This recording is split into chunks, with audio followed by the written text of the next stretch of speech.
Afternoon, friend. Today with me is my friend Thanh. She is doing a revolutionary work for the Vietnam. I have to tell you this one because she has majored in environmental science, right? So after that, she is working in a way that she set up her mind that she could bring the foreigners to Vietnam to show the hidden gems and the untouched landscapes of Vietnam through the local activities like cooking classes with the moms and making the coffee classes and making the crafty arts with the artisans of the village. So this is really a revolutionary work, I think, and I don't know why and how did she get in her mind for taking this initiative. Today she will share with you how and why and what's the passion has driven her for doing this one. Okay, so Han, can you share the story? How are you connecting the foreigners with the locals to the activities? Can you share the things with our friends? Hello everyone, I'm Thanh. I have my favorite quotation, which is life is like a box of chocolates. You never know What's waiting for you. Yeah, that's true. So when I was a child, I loved learning English. For me, it was the door to getting to know about the world. And honestly, I didn't know for myself, just go with it. So at university, I had spare time and I started showing visitors around the city in order to practice my English. And visitors told me that they wish to see more of the truly local aspects in the journey, because so far they were falling into the tourist traps. And I thought it would be a great idea to connect them with the local people who have a lot of untold stories, but they have the language barrier and the different customs between the West and the East. So I started being the country's ambassador at a very young age.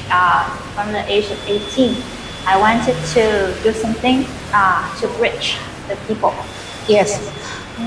So it wasn't very easy because at first people were not willing to share. They were like, "Are you gonna copy my business?" Or the long travel distance,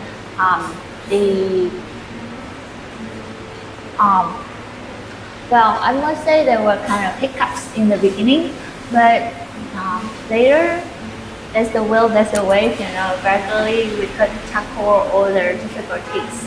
And from the visiting trips in the beginning, I thought of the hands-on experiences.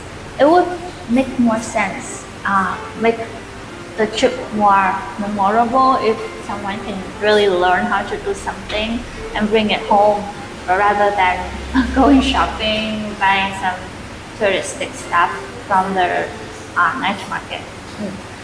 So I learned from her that she used her passion in her profession, right? And she mentioned the famous quote, "When there is a will, there is a way." In everything, you have the ups and downs, you have the struggles, you have the challenge, but later on, if you are sticking around that, definitely you will get the result. Slow but steady wins the race. That is a true example of Han. 4 years back, she started her journey, and now she is well known among the foreigners, among the locals, through the local activities, how she is connecting and making the bridge between the foreigners and the locals. This is really amazing. This is an amazing way you are connecting people with each other and you are mingling the culture of the East and the West. Hats off to you, Han. How are you working on sustainable development for your country? So at university, I was told that tourism was the green economy. It was believed creating zero emission, but in fact, we could tell there have been a lot of um, negative impacts caused by tourism development. And I feel really sad that the beautiful landscapes and the amazing values can be gone, and the generations to come will not be able to enjoy them at all. I feel it is my responsibility to do something before it's too late. My country is truly blessed for having great natural landscapes and tradition, culture, crafts. But because of the quick money and the easy thinking, some operators and even visitors have been changing the tradition and the nature so much. You can think of Hạ Long Bay, which is for floating plastics, or going to Sapa does not let you see the colorful ethnic tribes as 20 years ago, but you can be targeted by the vendors who want to do bad things. And I kind of question myself. So people need to make a living, and if they cannot survive, they won't be able to think of the bigger picture. So I was reminded of another saying that the quickest way to someone's heart is through his stomach. So I started off with the cooking classes.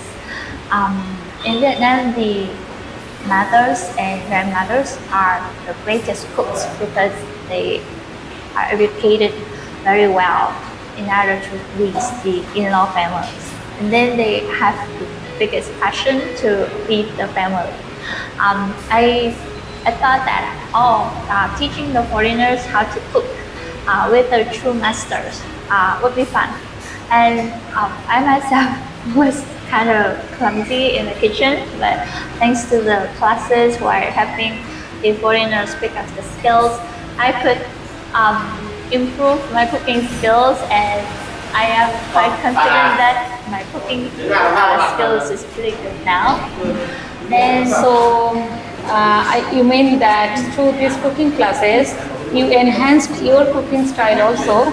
Even I'm not a good cook, so I learned through many experiences. Now I'm a good cook. So it's true that if you can teach the Vietnamese traditional cuisine to the foreigners, they will be more keen to learn about your culture and your cuisine more, and they will be interested in that activities. I have seen the foreigners, they are much more into this when they are not only coming for visiting Vietnam, they are more into it. They want to do something else, something different, some activities.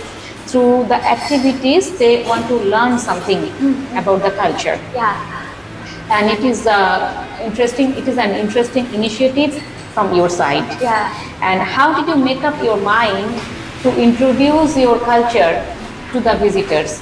So, do you get any positive results in that, in a way? So, I think that in our life, whatever we do, will start from ourselves first.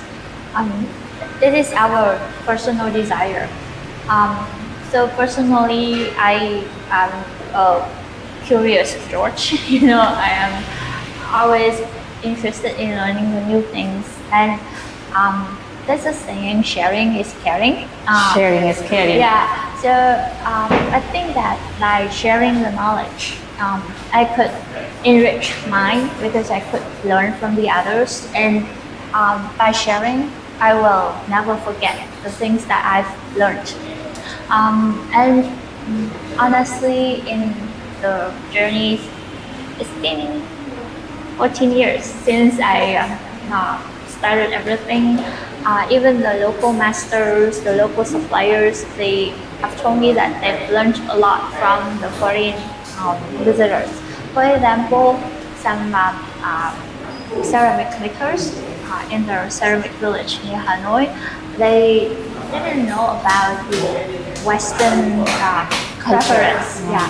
And thanks to the foreign visitors, they were introduced to the whole new concept, and they could connect with their original ones, have a new ceramic line.